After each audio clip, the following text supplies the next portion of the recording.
sejahtera bagi saudara-saudaraku dimanapun kalian berada. Berjumpa kembali di dalam Daily Wisdom hari ini.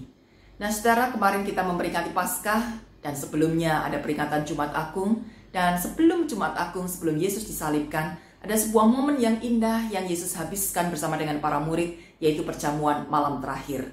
Dan sebagaimana perjamuan pada umumnya pada masa itu, maka mereka harus melakukan sebuah ritual sebelum mereka melakukan perjamuan itu, yaitu pembasuhan kaki. Nah saudara, ada percakapan-percakapan yang menarik pada saat peristiwa pembasuhan kaki itu terjadi. Mari saudara, kita akan melihat penggalannya di dalam Injil Yohanes pasal 13 ayat 8b, 14 dan 15. Jawab Yesus, "Jikalau aku tidak membasuh engkau, engkau tidak akan mendapat bagian dalam aku. Jadi, jikalau aku membasuh kakimu, aku yang adalah Tuhan dan gurumu, maka kamu pun wajib saling membasuh kakimu. Sebab aku telah memberikan suatu teladan kepada kamu, supaya kamu juga berbuat sama seperti yang telah kuperbuat kepadamu." Saudaraku yang terkasih, pembasuhan kaki yang pada saat itu dilakukan oleh Yesus bukan sekedar melakukan sebuah tradisi bahwa kaki ini harus bersih sebelum orang-orang makan.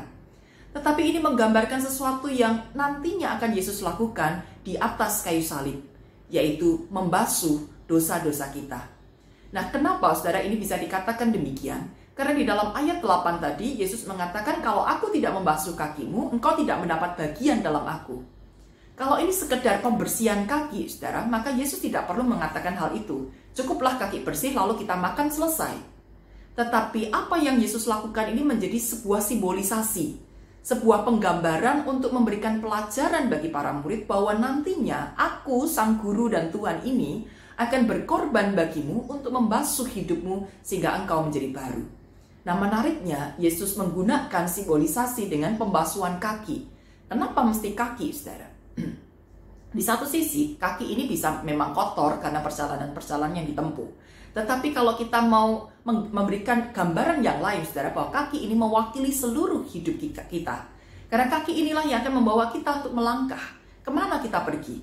Barangkali mungkin di antara kita masih suka pergi ke tempat-tempat yang kotor.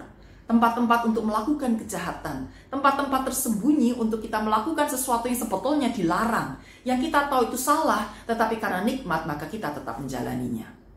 Tetapi bisa juga kaki ini menggambarkan kemarahan, kaki yang bisa menendang, kaki yang bisa mendepak orang, karena kita marah dengan orang-orang yang berlaku buruk terhadap kita, mereka yang mengecewakan, mereka yang tidak melakukan seperti apa yang kita inginkan. Dan barangkali juga ada kaki-kaki yang mulai lelah dan lemah karena terus-menerus berjalan mencari pekerjaan, mencari nafkah tapi tak kunjung dapat, mencari terus penghasilan tetapi hanya segitu-segitu saja. Bahkan kaki yang mulai bergetar, jangankan melangkah, berdiri tegak saja tidak mampu, saking lelahnya dan juga penuh dengan ketakutan, apa aku masih bisa. Keputusasaan, ketakutan-ketakutan begitu membelenggu hidupnya. Jadi saudara, Yesus perlu membasuh kaki kita agar kita memiliki kaki-kaki yang baru, kaki yang berdaya lagi, kaki yang punya semangat lagi, kaki yang punya pengharapan lagi untuk terus meneruskan perjalanan hidup kita. Dan saudaraku, karena ini simbolisasi, maka kita tidak perlu mengkhawatirkan bagaimana jika kemudian aku punya masalah dengan kaki. Bagaimana kemudian maaf kalau ternyata aku tidak punya kaki, aku berarti tidak bisa dibasuh oleh Tuhan. Saudaraku, ini bahasa simbol. Jauh lebih dalam daripada itu, seperti yang tadi saya katakan. Sebetulnya Yesus sedang ingin membasuh hidup kita. Bukan dengan air pembasuhan, tetapi dengan darahnya yang mahal. Sehingga hidup kita yang baru ini diibaratkan seperti kita memiliki kaki yang baru. Yang siap untuk melangkah lagi. Yang siap untuk meneruskan perjuangan-perjuangan kita. Walaupun saat ini kita berada di dalam persoalan, kita punya gangguan dalam kesehatan, kita perlu bekerja keras. Tapi kaki ini tetap kuat melangkah. Hidup kita, hati kita diberikan kekuatan yang baru untuk meneruskan perjalanan ini. Sampai nanti Tuhan tentukan kaki kita selesai melangkah dan kita diangkat di dalam kemuliaannya di surga. Mendapatkan bagian bersama-sama dengan Kristus.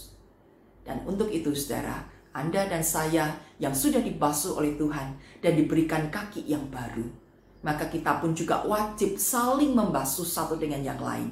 Kali ini bukan karena terpaksa, bukan karena kita merasa sebagai budak yang mau tidak mau harus melakukan ini dan kita marah dengan semuanya itu. Tidak.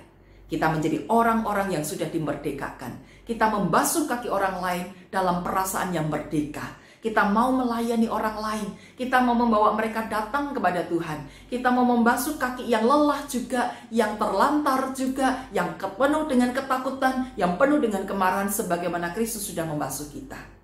Mari kita lakukan pembasuhan ini terhadap orang lain sesama kita, kaki-kaki yang membutuhkan pembasuhan, pembersihan darah Kristus. Melalui kehadiran kita, kasih Kristus dinyatakan atas kehidupan mereka. Maka biarlah makin banyak orang yang dibersihkan oleh darah Kristus, makin banyak orang yang dianugerahkan kaki yang baru, sehingga kita akan terus melangkah bersama-sama sebagai komunitas anak-anak Allah yang terus berkarya, yang terus menghasilkan berkat, yang terus melakukan banyak hal yang berdampak baik menjadi garam dan terang dunia. Selamat Paskah saudaraku, selamat merayakan kebangkitan Kristus. Selamat untuk terus berkarya sebagaimana Kristus telah berkarya bagi kita. Tuhan Yesus memberkati.